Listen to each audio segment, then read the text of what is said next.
বসলাম আমি পায়েস রান্না করতে। এখানে আমি চালটা বসিয়ে রেখেছিলাম, একটু তেজপাতা, এলাচ, দারচিনি দিয়ে চালটা বসিয়ে রেখেছিলাম। এখন এটাকে দিয়ে দিব দুধ, দুধ। এটা এখন এটা গলবে এবং দিয়ে দুধটাও গলে যাবে আর চালটাও সিদ্ধ হয়ে যাবে। আর কিছু দিইনি, পরে দেব। আমি এখানে দিয়ে দিব এখন চিনি, 3 চামচ চিনি দিয়ে দিব।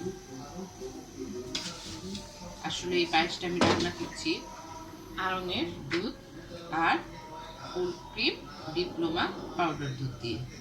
আড়ঙের লিকুইড দুধটার মধ্যে চালটাকে সিদ্ধ করেছি, আর চালটা আমি কিছুক্ষণ ভিজিয়ে রেখেছিলাম। ভিজিয়ে তারপরে হালকা একটু গুঁড়া করে নিয়েছি। পায়েসটা তখন খুব সুন্দর হয়। এখন দিয়ে দিব ফুল ক্রিম পাউডার দুধ। এটা দিয়ে এখন ভালো করে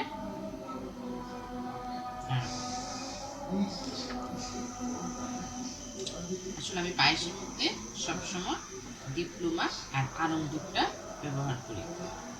আড়ং দুধটা অনেক ভালো।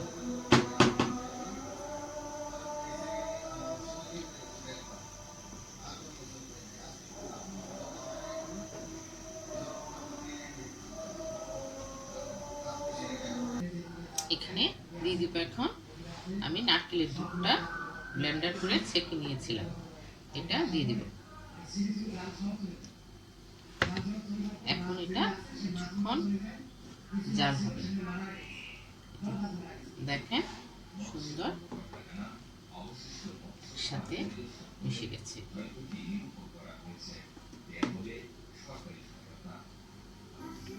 আমি দিয়ে দিব একটু ঘি, দিয়ে দিব একটু ঘি। ঘিটা ফ্লেভারটা আরো সুন্দর করে। হয়ে গেছে আমার পায়েস। এটাতে আমি দিয়ে দিব এখন অল্প একটু কিশমিশ আর বাদাম। আমার জামাই পাতলা করে পায়েস খাবে, যেন ঘন না হয়, এর জন্য কতগুলা মুড়ি নিয়ে আসছে। দেখেন দেখেন বন্ধুরা, কতগুলা মুড়ি নিয়ে আসছে। এই মুড়িগুলা হাতে ভাজা, এই মুড়ি দিয়ে সে এই পাতলা পায়েসটা দিয়ে খাবে। আল্লাহ হাফেজ। এই যে আমার জামাইয়ের পায়েস আর মুড়ি দিয়ে খাবে।